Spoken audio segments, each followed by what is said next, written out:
Here we go, troops. Honeymoon is over. Singapore Armed Forces, episode 2 of the making of a naval diver. Let's get into it.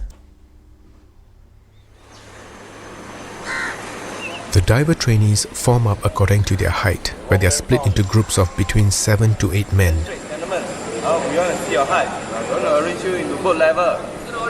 For the next 20 weeks or so, they will remain in this group, training hard together. What was that? Nothing stands in our way. Republic of Singapore Navy, Naval Diver Unit. Nothing stands in the way. I like that. Hard together, pushing and motivating one another. And they have to learn to work together as an effective team.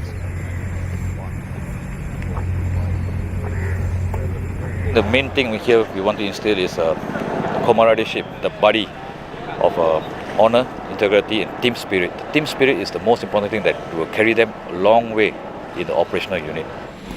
And a lot of people have got to realise that when joining the military. People obviously work on themselves, work on their fitness, but doesn't always make them the best soldier. Yes, you need to be good at your tactics, your weapon handling, your fitness, understanding your SOPs, but you're a unit, okay? Very rarely, unless you're in the top tier of special forces, may you work by yourselves. But the majority of the time, you're working within a team, you're working within a unit, and you need to be able to work within a team and have that bond. And if you can't do that, you won't succeed as a good soldier or sailor. Any instructions will go to him first, right? Class leader and the 2IC. Okay? You will take instructions at all times. You people better listen to what he's saying. If he f***s up, you are the cause. Too right. As combat diver trainees, the expectations are very high.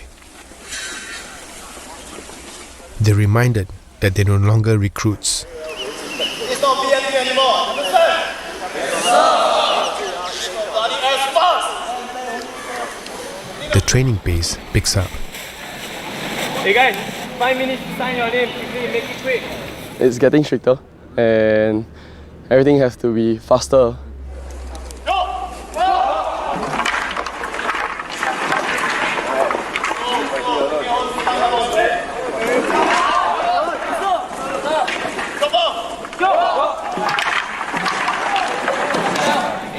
I remember when we used to do that in training. Like, get down in a press up position, go, and you just would get down, and it'd be get up, get down, get up, and you just up and down, and it actually wears you out and tires you out. And that's what they want to do. They're constantly fatiguing you mentally and physically to see how you perform. Sir, over here, sir. Over there. Sorry, sir. Come here.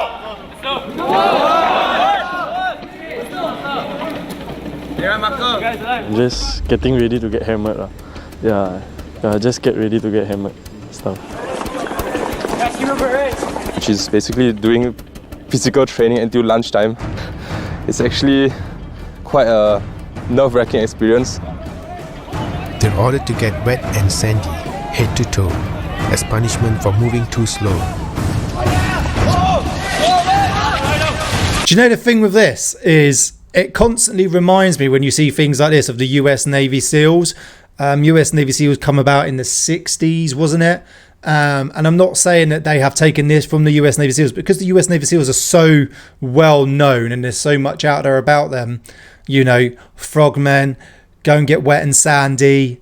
But to be the best, you all have to do similar things. All the countries and their training are all very similar. There's only so much you can make it different from each other. So you'll see a lot of stuff that I know the Singapores do to the UK, to the US, to the Danish, to the Swedish. When you're doing a similar job, sort of maritime specialist, special boat service, Danish Frogmen, Singapore Naval Diver Unit, the US Navy SEALs, there's a lot that interlinks. And as they obviously work together a lot, these top tier units, you see a lot of the same stuff.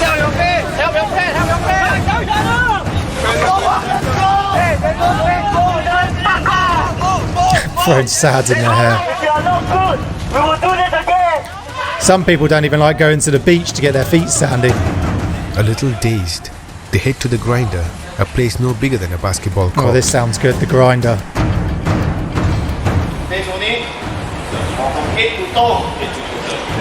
Or if my instruction is not clear, Naval, jump out.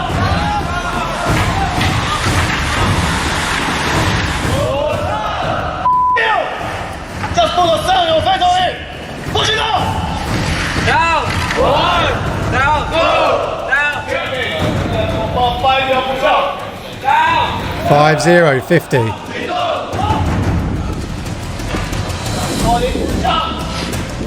Push-ups. A lot of push-ups. Easy push up. Just to give you a push up. Down. One. Down. Two. Down. One. Three. Down. One. Four. Five. Hold it there, guys.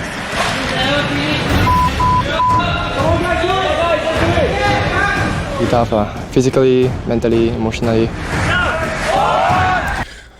So going back to the instruction thing, okay, they're getting pissed off because they're not listening to instructions. In this type of job, you really need to be able to listen to the instruction down to the detail. Go and get wet and sandy head to toe. Some of them didn't go all the way to their heads or whatever. Listen to the actual instruction and do it precisely, because on a mission, that could be the matter of life and death. Okay, so the reason they're getting annoyed is because you've got to follow the instruction to the T. Secondly, press ups is a great way of physically exhausting someone and testing them mentally without having to do too much. A lot of people may watch this and go, oh, it's only just some press ups. They do it a lot, so you're fatigued throughout the course, but daily you're having to get in a press up position. Anyone who's watching this, go away and just put yourself in this position for 10 minutes. Do a few press ups, hold it in the up position, hold it down lowered with your chest to floor, do a half push up, hold it, go up and down slowly, do 20 push ups, hold it, and see how you feel after 5 to 10 minutes, and see if you can do that continuously day in, day out. From now on, until we pass out, prepare to get hammered.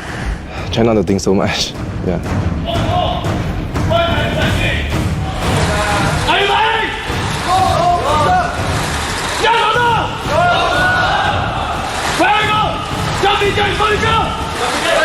Really push them to the limit, to make them understand what is your limit.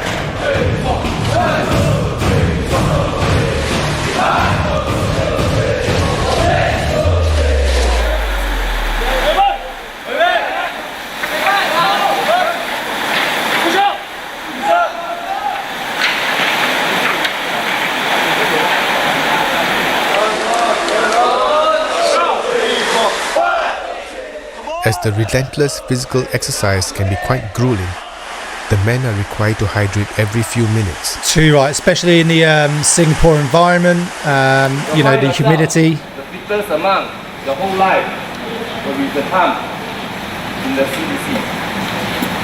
Okay? Look at that sand. From a bit of hammering, you cannot take it. Let me tell you, you can forget about your health. Okay? This is to get you up to your health. So they do a Hell Week as well. That's what I mean, they're all very similar. Not all can take the physical punishment. While this soldier falls out to recover, the rest know that the worst is yet to come. Anticipating for more to come and just getting mentally prepared as much as I can. Have I made myself clear? Yes, sir!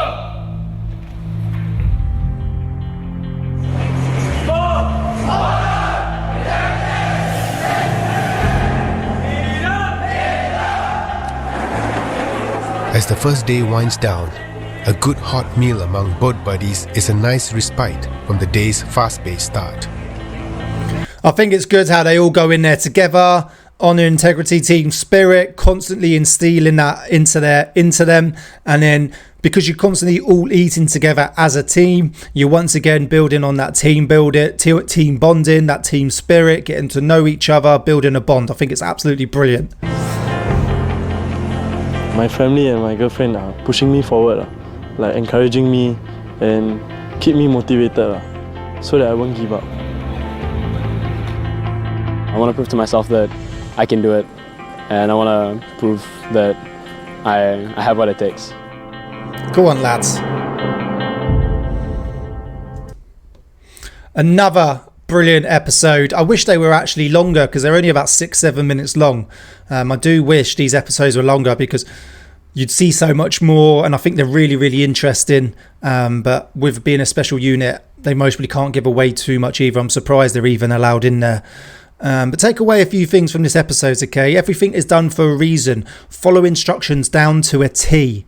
And if you look at it and go, oh, I can do that, go away and beast yourself on press ups for 5, 10, 15 minutes and see how you feel after. And then you've got to do that multiple times a day, along with the other physical activity, along with all the other lessons that you're learning and the runs and the tabs. They're putting doubt in them. Can they actually pass this? Can they keep up with this? Honestly, give it a go and let us know what you think. Hopefully you're enjoying this series as much as I am and enjoying these episodes. Thanks for watching, and I'll see you in the next episode.